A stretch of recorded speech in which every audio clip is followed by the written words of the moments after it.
Why does inflation impact equities and bonds?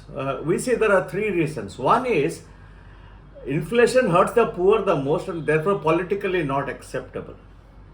Second is inflation, during inflationary times, your income does not go up as much as the rate of inflation. So therefore your real income falls, which has implications for consumption, etc. Thirdly, in economics 101, we know that when interest rates go up, the value of bond falls. And similarly, in the equity valuations, when we calculate discounted cash flow basis, a higher interest rates would translate into lower equity values. Coming to markets, last week all the markets fell, but when we see week-on-week changes in correction in markets, that hides the volatility which we had during the week, and in fact the volatility was second highest in 25 years that we witnessed on Thursday, when the panic buying resulted in 45% of securities getting traded on the uptick. Last year we had the inflation numbers both from India and the US, and both surprised negatively. India's inflation came in at 7.4% versus an expectation of 7.3%, and this is on account of rise in prices of cereals and food items. But this inflation is likely to remain for some time, because we see that the stock of wheat and rice is at 5-year low. And another interesting statistics is that for the first time since independence, the prices of food grains across categories is higher than the minimum support price.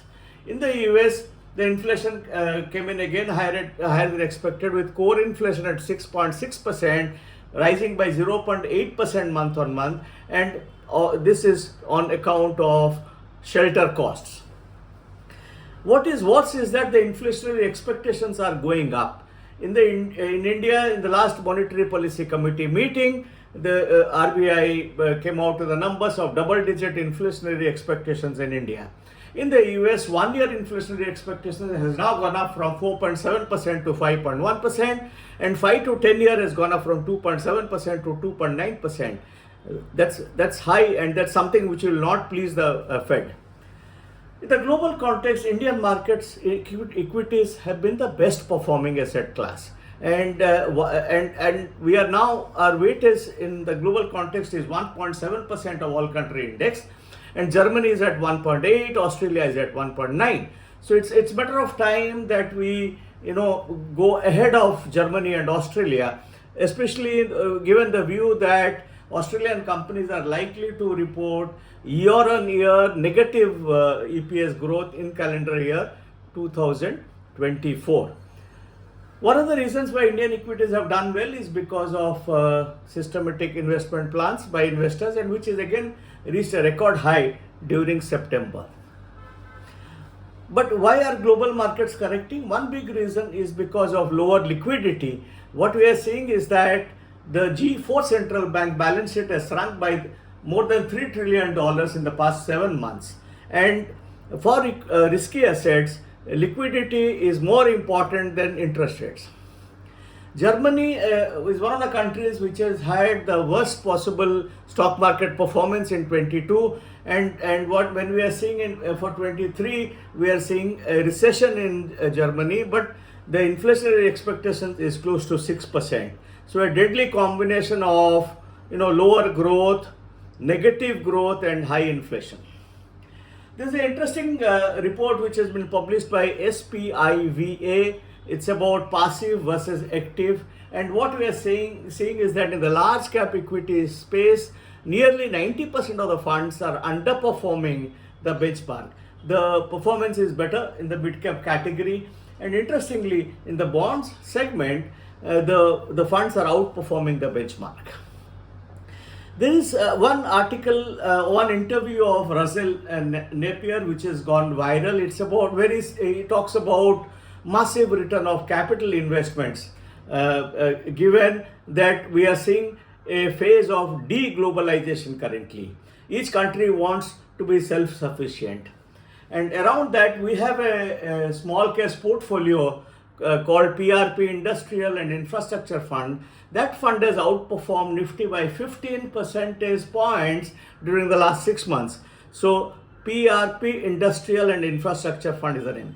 REITs and InvITs have outperformed risky assets last week.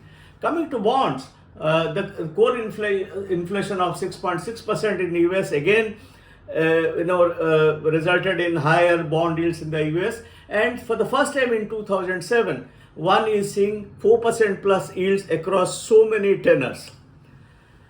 Like we have the VIX index in equities, we have something called as a move index to gauge the volatility in the bond market, and the person who has designed it thinks that the current level of the move index is extremely harmful for investors, and he thinks that this is something which will in hindsight be called as a policy mistake of Fed for raising interest rates too much too quickly.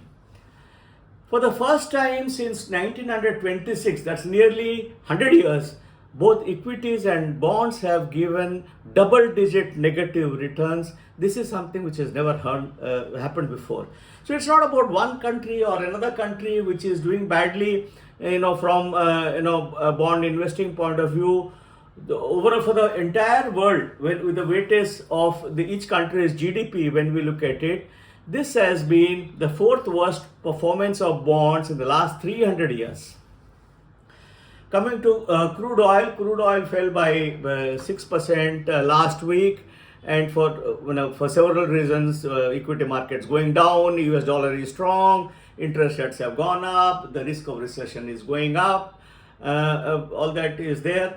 And this kind of coincided with OPEC cutting its estimate for petroleum demand in the fourth quarter, a move which kind of tries to balance between the decision of cutting output by 2 million barrels, which they decided the week before.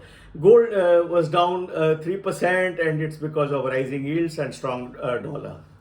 Economist as a magazine has an index called Big Mac Index. It kind of calculates the cost of making a McDonald's burger in various countries in various years.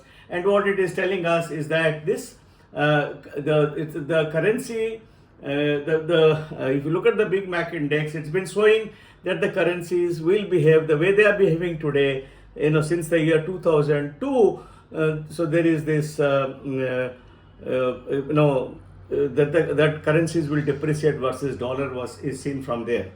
Now, last week was also marked by a meeting of the World Bank and IMF, and there were a lot of expectations from that meeting, because people expected that they would do something about the scarcity of dollar, but unfortunately, they only have been scaremongering and giving very darkest hour of global economy, and giving dire outcomes for the economy without really having done too much.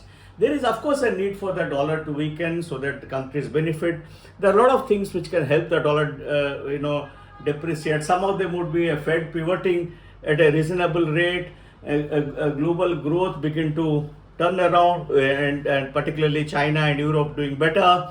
Fed beginning to thinking of peak rates and cutting rates, and China stopping its zero COVID policy, and UK taking sensible fiscal decisions, and Bank of Japan stopping the yield curve management. These are some of the things. If they happen, then we can see the dollar depreciate. Geopolitics is back again to the fore, and they talk about stopping imports from Russia. One of the things which triggered a price rise of aluminum last couple of weeks has been this discussion about US banning Russian aluminum. Few data releases today. Last week, IIP fell by 0.8%. Poor CPI inflation in India rises to 7.4%. I think the one important data release that I saw is that the Indian startups have witnessed 57% decline in funding during July and September of 2022. This is kind of indicates that investors are not willing to make large investments until economic conditions stabilize. So So that's it for this week. Hope to see you guys again next week. All the very best. Thank you for watching.